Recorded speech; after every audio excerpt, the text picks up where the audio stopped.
नमस्ते दोस्तों, श्याम पाटिल, चोपड़ा, महाराष्ट्र। आज मैं मेरे खुद के कपास के खेत में खड़ा हूँ। आप इसको कपास बोलिए, कॉटन बोलिए या नरमा बोलिए। ये जो मेरा सीड बोने का है ना, वो मैंने बोया है 26 मई को। मीन्स आज 26 जुलाई है। तो ये जो मेरा क्रॉप है, ये कंप्लीट 2 महीने का 60 डेज का एक क्रॉप है। इसका जो 2 लाइन के बीच का डिस्टेंस है, ये 4.25 फीट का है, ये वाला। और 2 पेड़ का बीच का जो डिस्टेंस है, ये 2.5 फीट का है। अब ये मैंने 2.5 फीट क्यों लिया, तो मेरा जो ड्रिप लाइन था वो 1.25 फुट पे एक होल है। तो मैंने एक होल ड्रॉप करके अल्टरनेट होल पे पौधा लगाया है। तो उसका डिस्टेंस आ गया 2.5 फीट। अब कपास की बहुत सारी वैरायटी है, बीटी वैरायटीज बहुत आ रही मार्केट में, और सभी के सभी अच्छी है। आपका जो चॉइस है वो आपके एरिया के हिसाब से आपने चूज करना चाहिए कि आपके एरिया में कौन सा कॉटन का वैरायटी ज़्यादा सक्सेसफुल है, वो वैरायटी आपने लेना चाहिए। अब मेरा 24-25 एकड़ कपास हर साल होता है, तो मैं 4 से 5 वैरायटीज़ अच्छी वाली सिलेक्ट करता हूँ। और कोई 1-2 वैरायटी मार्केट में नहीं आई तो उसका भी 3-4 एकड़ का प्लॉट लेता हूँ। यदि वो सही में अच्छा रहा तो अगले 2-3 साल तक मैं उसका प्लांटेशन ज़्यादा एकड़ में ले लेता हूँ। अब 7-8 साल के बाद तो वैरायटी आपको चेंज करना है। दूसरा, अब ये जो वैरायटी मैंने लिया है, वैसे तो बहुत सारी वैरायटी है, तो इस वैरायटी में का एक खासियत है, ये थोड़ा कम ऊंचा बढ़ने वाला है और फैलने वाला ज़्यादा है। अब जो फैलने वाला वैरायटी है उसको आपको डिस्टेंस थोड़ा दूर का रखना चाहिए, और जिसका वर्टिकल ग्रोथ ज़्यादा होने वाला वैरायटी है उसका डिस्टेंस आप कम रख सकते हो। अब मार्केट में बहुत सारे लोग अलग अलग डिस्टेंस रिकमेंड कर रहे हैं। अभी मैं 30 साल पहले पिताजी का उंगली पकड़ के कपास के खेत में घूमता था। 20 साल पहले बड़े भाई के अंडर, उनके गाइडेंस के अंदर खेती करता था, और अभी तो खुद फुल टाइम खुद खेती में हूँ। आप बोल सकते हैं मेरा ये कपास का जो एक्सपीरियंस है ना, ये 4th-5वीं जनरेशन में कंटिन्यू हो रहा है। खुद मैं 30 साल से कपास के खेत में हूँ। अब लोग ना बहुत नज़दीक means high density plantation recommend करते हैं। अभी 1 एकड़ में 43,600 स्क्वायर फीट के अंदर आपको जगह मिल जाती है। 4400 पकड़ लो आप अप्रोक्सीमेट। अब मेरा ये डिस्टेंस 4.5/2, मतलब तकरीबन एक पेड़ को 12 स्क्वायर फुट जगह मिल रहा है। अभी इसके हो गए 3600 से थोड़ा ज़्यादा पेड़ मेरा 1 एकड़ में बैठ रहा है। उसमें से कुछ गैप आ जाते हैं, तो 3500 से 3600 पेड़ मेरे इस खेत में हैं। पर एकड़ में मैं बात कर रहा हूँ। अब मैं यदि इस पेड़ पे 100 बॉल यदि ले लेता हूँ, अब जो बारिश के मौसम में हैं वो बॉल स्टार्टिंग के बड़े आते हैं और बाद में वो थोड़े छोटे होते हैं। 6 से 8 ग्राम तक एक बॉल आपको कपास दे सकता है।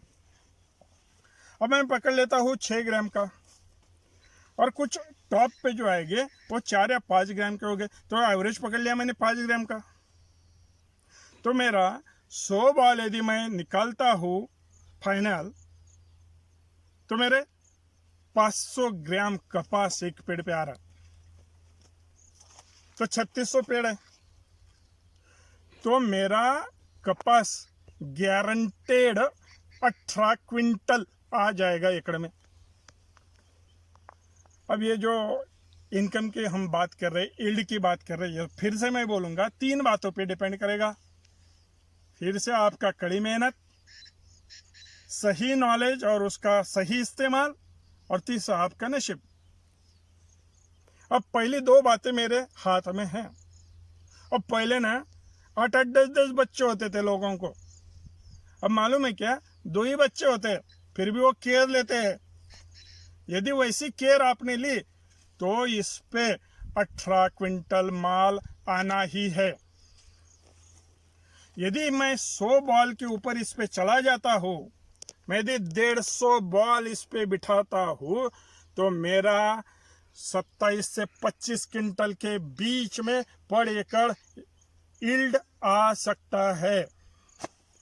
अब लोगों ने क्या कर दिया, 1-1 फीट पे, 1.25 फुट पे आपका वो पेड़ लगा दिया, तो ठीक है भाई, उनका 5000 या उससे ज़्यादा पेड़ बच जाएगा। लेकिन इतना यदि आप नज़दीक पेड़ लगाओगे तो क्या आपको पॉसिबल है 80 या 100 बॉल उस पर? नहीं होता पॉसिबल। और सनलाइट के कंपटीशन में प्लांट वर्टिकल ग्रो होना चालू हो जाता है, उसका वेजिटेटिव ग्रोथ ज़्यादा हो जाता है और बॉल्स में कन्वर्शन नहीं होता, या उसको सनलाइट नहीं भी मिला तो भी बॉल्स अच्छे नहीं रहते। और जो बॉल्स का जो निकल रहा है ना फुली, ये क्या बोलते हैं उसको, फ्लावर्स वगैरह जो कुछ है, उस पर भी सनलाइट गिरना चाहिए, मीन्स हवा बीच में खेलनी चाहिए। तो मैंने 2.5 फीट का सिलेक्ट किया। हाँ, यदि मेरा ड्रिप पे नहीं होता या ड्रिप नज़दीक होता तो मैं 2 फीट पे इसको लगाने वाला था, लेकिन 2 फीट से नीचे कभी भी नहीं लगाना। 1.25 फीट कम से कम, 1.5 और 1.25 फीट की सोचना ही नहीं, हमारे भी बाल सफ़ेद होने में आए। अब ये जो डिस्टेंस है, ये कभी भी आप सही ढंग से मेंटेन करो। अब मैं क्या करूँगा, ये तो फैलने वाली वैरायटी है, फिर भी अभी देखो 3.5-4 फीट का ये पेड़ है, तो मैं इसका ऊपर से 1.5-2 इंच जो टॉप का 4-5 ब्रांच का शूट है वो निकाल ले रहा हूँ।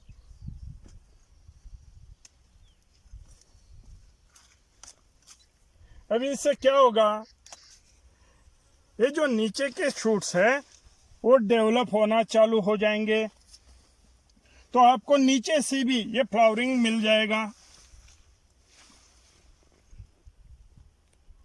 7-8 फीट तक कपास हमारा बढ़ता है, ऊपर बॉल आते हैं, निकाल भी सकते हैं, लेकिन गड़बड़ क्या हो जाता है, जब ऊपर के जो बॉल है वो प्रोटेक्ट करने में बहुत मुश्किल हो जाता है, क्योंकि उसमें हम फवारा नहीं मार सकते, स्प्रे नहीं कर सकते। अब जो पिंक ब्लो वर्म है वो लास्ट के मौसम में बहुत गिरता है, आखिर के सीजन में। यदि आप उस टाइम स्प्रेइंग नहीं कर सकोगे तो क्या वो आपके हाथ में आएंगे? नहीं आएंगे। उससे अच्छा है ग्रोथ को कंट्रोल में रखो। कोई ग्रोथ इनहिबिटर्स इस्तेमाल करते हैं, यदि आपको उसका सही नॉलेज है, सही क्वांटिटी में सही वक्त आप यूज कर रहे तो चलेंगे। मैं ये ऊपर का थोड़ा 1-2 इंच कट कर डालता हूँ, ठीक है। तो अभी मेरे को क्या होगा, यह वर्टिकल बढ़ने के बजाय साइड में फैलना चालू हो जाएगा। अब आपने 4.5 फीट से कम डिस्टेंस लेना ही नहीं है। 4.5 फीट से कम डिस्टेंस लिया तो क्या हो जाएगा, आपका स्प्रेइंग करते वक्त आपको चलते नहीं आएगा, या आपका स्प्रेइंग करने वाले के बदन पे वो सब स्प्रे गिरेंगे तो और रिस्की हो जाएगा। तो मैंने डिस्टेंस ये 4.25 रखा है, 4.5 से कम मत रखो। यदि आपका खेत बहुत ही हल्का है, पीले की जमीन है, तो फिर आप 4 फीट रख सकते हो। आपके खेत के मास्टर आप खुद हो, आपका वह पुराना धंधा है, आपको मालूम है आपके खेत का लायकी क्या है, उसके हिसाब से आप डिस्टेंस चूज करो। मेरा डिस्टेंस आइडियल होगा ऐसी बात नहीं करता, मेरे खेत के लिए ये डिस्टेंस आइडियल है। अब रही बात खाद की, अब लोग, बहुत सारे लोग 6 से 8 बोरी 1 एकड़ में खाद इस्तेमाल कर लेते हैं। मैं स्पेशल एनपीके पे बोल सकता हूँ, लेकिन मैं अप्रोक्सीमेट अभी बात कर रहा हूँ, क्योंकि अलग अलग मार्केट में अलग अलग कॉम्बिनेशन है।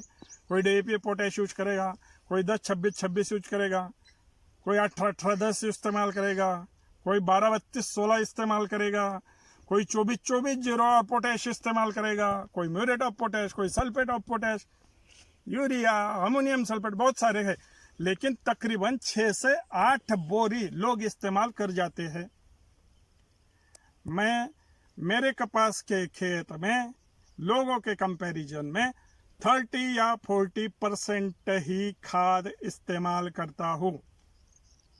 यू विल शॉक, इस खेत में मैंने सिर्फ मिक्स फर्टिलाइजर की 1 ही बोरी 1 एकड़ में इस्तेमाल की है। आप सोच सकते हैं 2 महीने का प्लांटेशन हो गया, 4 बोरी लोग अब तक डाल देते थे, और मैं आगे चल के अभी और 1 बोरी कल डाल रहा हूँ 10-26-26 की एकड़ में 1, और फिर आगे चल के 20-25 दिन या महीने बाद एक यूरिया मिले तो यूरिया डालूंगा। मीन्स 3 बोरी के ऊपर नहीं जाएगा। ये क्यों मैं बात कर रहा हूँ?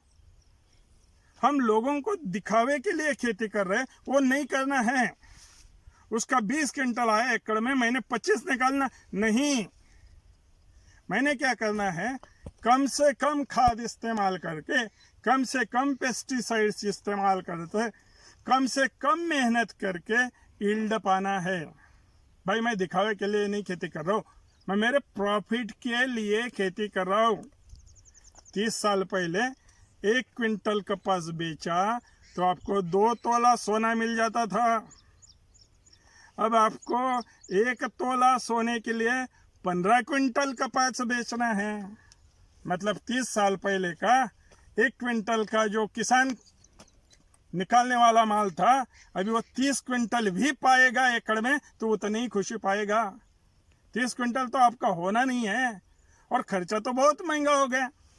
तो खर्चे को कटकसरी करना है, खर्चों को बचाना है, वही आपका इनकम है। तो खर्चा बचाने के लिए कम से कम खाद मैं इस्तेमाल करूंगा। अब खाद इस्तेमाल करूंगा तो गोबर की खाद डालूंगा क्या? अरे गोबर की खाद इससे महंगी गिरती है, तो 2-2, 3-3 ट्रॉली लोग खाद डाल देते हैं। 4,000 रुपया ट्रॉली मजदूरी के साथ गिरता है। तो भाई मेरे पास तो वो कोई ढोर डंगर तो है ही नहीं, अभी 2 बैल है, 24 एकड़ में कितना खाद निकलेगा? तो मैंने एक आइडिया लगा ली, मैं ये जो घास है ना, खरपतवार, ये कभी भी खेत के बाहर नहीं निकलता, खेत में ही डाल देता हूँ। अब ये क्या होगा, ये खाद यहाँ पे सड़ जाएंगी, जो न्यूट्रिशन उसने खाया उसमें ही छूट जाएगा, उल्टा कार्बन का परसेंटेज बढ़ जाएगा, उसके नीचे अर्थवर्म को खाने को मिल जाएगा, तुम्हारा जमीन सजीव हो जाएगा, उसमें माइक्रोबियल एक्टिविटीज बढ़ जाएंगी। यदि तुम्हारा विदाउट बारिश का है, सूखे का खेत है, तो नमी पकड़ के रखेगा। बाद में यू विल बी शॉक। आप दिखाइए यहाँ पे, ये लाइन में आइए, थोड़ा 5-10 मिनट आगे आइए। क्या ऑब्जर्व किया आपने? इसमें मैंने 0 टिलेज किया है, सिर्फ मैंने वो खरपतवार नाशक का इधर इस्तेमाल किया है। लोग बोलते हैं भाई सर आप तो बोल रहे केमिकल खाद कम इस्तेमाल करो, और एक खरपतवार नाशक का क्या निकाला आपने? भाई सही ढंग से खरपतवार नाशक का इस्तेमाल करना सीख लो। मजदूर नहीं मिलते पैसा देने के बाद भी, आपका ड्रिप का लाइन इधर उधर होता है, इंटर टिलेज करना मुश्किल हो जाता है। अब इसका एडवांटेज बताओ, सही ढंग से यदि आपने खरपतवार नाशक इस्तेमाल किया तो जो घास फूस है, जो आपका खरपतवार है, जगह पे मरेगा, जमीन पे सड़ेगा, उसके रूट जमीन के अंदर रह जाएंगे और वो जो रूट्स है वही डिकम्पोज हो गए, उसका नमी सॉइल को रिटर्न जाएगा और आपका नमी बना रहेगा। और डिकम्पोज होने के बाद अर्थवर्म जैसे कीड़ों को जमीन में वो खाने को मिल जाएगा। भाई अर्थवर्म का तो जिसके खेत में अर्थवर्म वो अमीर किसान, ये मेरी एक सिंपल सी डेफिनेशन है। अभी पेस्टिसाइड्स का यूज हो सके तो 1-1.5 महीने तक अवॉइड करो। एक खेत को आपका रेगुलर टच होना चाहिए, उसको ऑब्जर्व करो। यदि उस पर कोई कीड़े नहीं है तो जरूरत से ज़्यादा पेस्टिसाइड का इस्तेमाल करना गलत है। तो 1 महीने तक आप नहीं कुछ दिया तो भी चलेगा। मैंने 1 महीने तक इस पर कुछ भी फवारा नहीं किया था, इस पर कोई स्प्रे मैंने नहीं किया। लेकिन थोड़ा बहुत सफ़ेद मक्खी दिखने लग गया था तो मैंने क्या किया, मेरा खाद कम इस्तेमाल करने का टेक्निक है, तो मैंने एक स्प्रे इसमें लिया।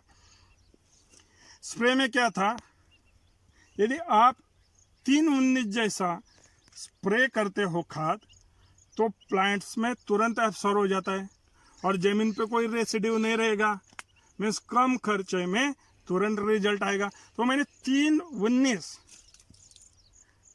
जो पानी में पिघलने वाला आपका खाद है वो 100 ग्राम एक पंप में 80 से 100 ग्राम इस्तेमाल करना है 16 लीटर के टंकी में। हमारा वेस्टेज का ह्यूमिक एसिड 45 ml और वेस्टेज का एग्री 82 15 ml और एक वो जो कुछ तुम्हारे वो सकिंग पेस्ट थे उसके लिए कोई नॉर्मल सा मैंने एक पेस्टिसाइड यूज किया था। फिर 21 दिन बाद मेरे को थोड़ा और लगा तो मैंने वही सिर्फ मैंने वो जो पेस्टिसाइड वाला है ना वो चेंज कर लिया, अलग टाइप का पेस्टिसाइड यूज किया एक, और फिर ह्यूमिक 45 ml और 82 15 ml का इस्तेमाल किया। अब ह्यूमिक के वजह से तो रिजल्ट बेस्ट आया। वेस्टेज का ह्यूमिक सही में अच्छा है, लेकिन आप बोलेंगे कि वेस्टेज का एडवर्टाइज कर रहा हूँ, नहीं, वेस्टेज का प्रोडक्ट सही में बढ़िया है, लेकिन मैं general information point of view आपके साथ ये बात कर रहा हूँ। तो अभी ये 2 महीने का कॉटन है, 18 क्विंटल मेरा गारंटेड आने वाला है। इसके ऊपर यदि मैं और कुछ जादूगारी करता हूँ तो 25 क्विंटल तक जा सकता है, नो प्रॉब्लम, गारंटेड। ये होगा मेरा दिसंबर तक का कैलकुलेशन, मीन्स 5 महीने में। देखो जून जुलाई अगस्त सितंबर अक्टूबर नवंबर एंड तक, दिसंबर के बाद मैं इस पे सेकंड फ्लैश लूँगा, मीन्स पेड़ वही रहेंगे, उस पर थोड़ा मेहनत करूँगा और इसका सेकंड फ्लैश कैश करूँगा। उस पर इससे ज़्यादा बॉल्स आते हैं, लेकिन वो धूप काल में पूरे ड्राई होते हैं, साइज कम हो जाता है, तो वो 3 ग्राम तक का एक बॉल भरता है, गारंटेड। बताओ क्या, उसको हम मराठी में इधर फरदड़ बोलते हैं। ये फरदड़ 7 से 8 क्विंटल एकड़ में आएगा ही आएगा, मीन्स पहला 18 और सेकंड का 7, 25 से लेकर उसके ऊपर सेकंड फ्लश करके मैं इस खेत में गारंटेड यील्ड लेने वाला हूँ। आखिर में भगवान की मर्जी। Thank you.